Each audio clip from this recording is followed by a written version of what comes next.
எல்லாருக்கும் வணக்கம். நான் டாக்டர் கார்த்திகேயன். என்கிட்ட ஒரு டவுட் கேட்டிருந்தாங்க. பிரகபாலின் அப்படிங்கிற ஒரு மருந்து, இது நாங்கள் எல்லாரும் யூஸ் பண்ணிக்கிட்டு இருக்கோம். இந்த மருந்தை பற்றி பேசுகிற டாக்டர் அப்படின்னு சொல்லியிருந்தீங்க.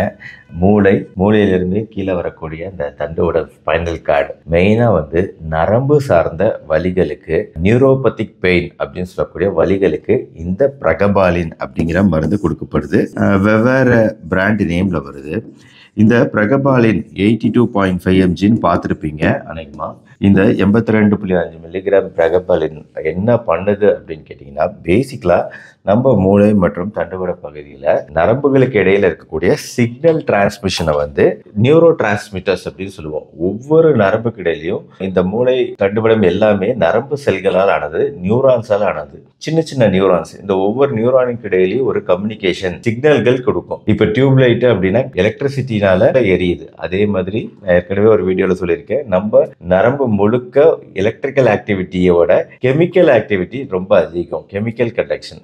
ஸோ நியூரோ டிரான்ஸ்மிட்டர் அப்படிங்கிற ஒரு விஷயம், நிறைய நியூரோ டிரான்ஸ்மிட்டர் இருக்குது, அதை கண்ட்ரோல் பண்ணக்கூடியதாக இருக்குது இந்த பிரகபாலின். ஸோ அதனால தான் நம்மளுக்கு உடம்பில் எந்த பகுதியில் வலி ஏற்பட்டாலும் இந்த பிரகபாலின் அந்த நியூரோ டிரான்ஸ்மிஷனை கட்டுப்படுத்துது அப்படிங்கிறது ஒரு விஷயம். இன்னொரு விஷயம் சில பேருக்கு அந்த வலிப்பு நோய்கள் இதுக்கு இது கொடுக்கப்படும். ஏன்னா இதோட வேலையே, இந்த மருந்தோட வேலையே அந்த எலக்ட்ரிக்கல் டிரான்ஸ்மிஷன் நடக்கிறத கட்டுப்படுத்துறது தான் பிரகபாலினோட வேலை. இப்போ மெயினா மருந்து எப்படி வேலை செய்யுது அப்படிங்கறத தெரிஞ்சுக்கிறதுக்காக என்கிட்ட டவுட் கேட்டிருக்க மாட்டீங்க.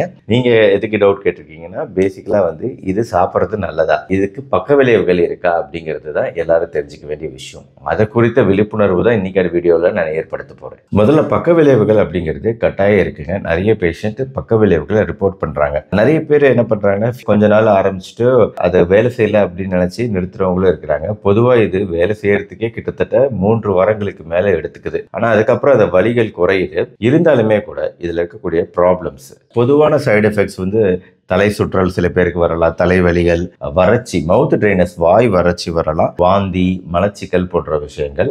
இது பொதுவான சைடு எஃபெக்ட். ஆனால் இது நிறைய பேர் ரிப்போர்ட் பண்ணக்கூடிய ஒரு சைடு எஃபெக்ட் உடல் எடை கூடுதல், வெயிட் கெயின். அதனால இந்த உடல் எடை கூடுது அப்படிங்கிறத நீங்க மனசுல வச்சுக்கோங்க. பட் இதெல்லாம் இந்த சைடு எஃபெக்ட்ல கொஞ்சம் கொஞ்சமா குறையறதுக்கு வாய்ப்பு இருக்கு.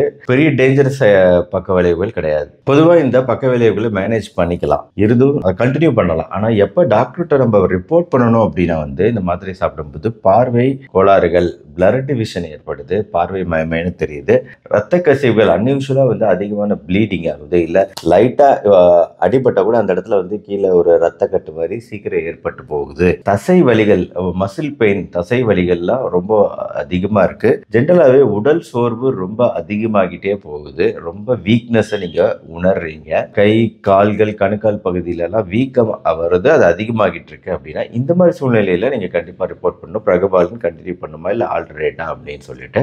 ஆனா இந்த கிளாஸ்ல பாத்தீங்கன்னா இருக்கக்கூடிய மெடிசின்ஸ்ல கொஞ்சம் இப்ப லேட்டஸ்டா வந்திருக்கக்கூடிய மருந்து அப்படிங்கிறதுனால இதுதான் அதிகமான அளவுல பயன்படுத்தப்படுது. இப்போ இதுக்கு மாற்றா இருக்கக்கூடிய மருந்துகள்ல இன்னும் அதிகமான சைடு எஃபெக்ட் இருக்கிறதா ஒரு பிரச்சனை. இன்னொரு விஷயம், இந்த வலிப்பு நோய்களுக்கு இந்த மாத்திரையை சாப்பிட்றோம், இல்ல மனநலம் சார்ந்த பிரச்சனை, பைபோலார் டிசார்டர்னு சொல்லுவோம். ஒரு சமயம் சந்தோஷமா இருக்கிறது, இன்னொரு சமயம் அப்படியே அதீத மனசிதைவு, மன சோர்வுக்கு உள்ளாகிறது. இந்த மாதிரி மனநலம் சார்ந்த பிரச்சனைகளுக்கு, மூளை சார்ந்த பிரச்சனைகளுக்கு இந்த மாத்திரை சாப்பிட்றவங்கல்ல ஒரு டேஞ்சரஸ், ரொம்ப முக்கியமான சைடு எஃபெக்ட் என்னன்னா, தன் உயிரை தானே எடுத்துக்கொள்ளும் எண்ணங்கள் அதிகமாகுதல். இது ரொம்ப மோசமான ஒரு சைடு எஃபெக்ட் இல்லையா, பக்க விளைவு. அது இல்லாமல் ஜென்ரலாகவே மூட் டிசார்டர், ரொம்ப மனச்சோர்வு அதிகமாகிறது. இதுவுமே இந்த மெயினாக ஃபிட்ஸ் பேஷண்ட்ஸில் இந்த மாத்திரையை சாப்பிடும்போது இந்த மாதிரி ஒரு சைடு எஃபெக்ட் வரக்கூடிய வாய்ப்பு இருக்குது, பக்க விளைவு வரக்கூடிய வாய்ப்பு இருக்குது. அதனால் இந்த மாதிரி வீடியோக்கள் பார்க்குறதோட நோக்கமே, நீங்கள் இதை பற்றின புரிதல் இருந்துச்சுன்னா, இதனால தான் நம்மளுக்கு ஏற்படுது, மாத்திரையினால தான் ஏற்படுது அப்படிங்கிற புரிதல் உங்களுக்கு வரணுங்கிறதுக்காக தான் மெயினாக இந்த விழிப்புணர்வு பதிவுகள்லாம், மாத்திரை குறித்து பேசுகிறது. அதனால இந்த மாதிரி எண்ணங்கள் தோன்றும் போது நீங்கள் தனியாக இதை மேனேஜ் பண்ண முடியாது. கண்டிப்பாக உங்களுக்கு உதவி தேவைப்படுகிறத புரிஞ்சுக்கோங்க. இன்னொன்று, மூச்சு விடுறதும் கஷ்டமாக இருக்குது அப்படின்னா டிலே பண்ணாதீங்க, உடனடியாக டாக்டரை பாருங்க. அதனாலதான் பொதுவா இந்த மாத்திரை யூஸ் பண்றதுக்கு முன்னாடியே வந்து சில ப்ரிகாஷன், ஏற்கனவே உங்களுக்கு இதய நோய்கள் பிரச்சனை இருக்கா, சிறுநீரகம் சார்ந்த பிரச்சனைகள் இருக்கா, மூச்சுவிடும் தொந்தரவுகள் இருக்கா, சிஓபிடி நாட்பட்ட சுவாச கோளாறுகள் இருக்கா, இதையெல்லாம் வந்து முன்னாடியே கன்வே பண்றது முக்கியம். தேவைனாதான் இதை யூஸ் பண்ணணும். ஏன்னா இந்த மாதிரி ஏற்கனவே பிரச்சனை இருக்கிறவங்கல கூடவே மாத்திரையும் சேரும்போது இந்த பக்க விளைவுகள் வரதுக்கான சாத்தியக்கூறுகள் அதிகமாகுது. சாதாரணமாவே அலர்ஜி தொந்தரவுகள் இருக்கா, மது பழக்கம் இருக்கா, இதெல்லாம் வந்து டைரக்டா இந்த மாத்திரையோட அஃபெக்ட் பண்ணும் ரெண்டு சேர்ந்து.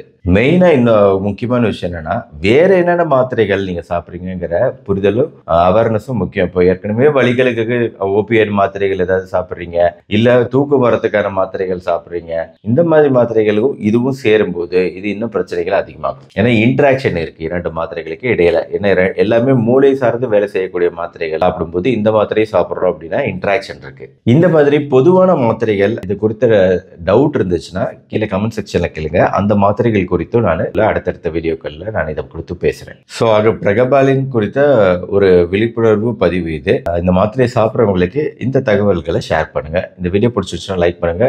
இந்த மாதிரி மருத்துவ தகவல்களை தொடர்ந்து பார்க்க நம்ம சேனலை சப்ஸ்கிரைப் பண்ணி ஃபாலோ பண்ணுங்க. மறுபடியும் நாளைக்கு பார்ப்போம். நன்றி, வணக்கம்.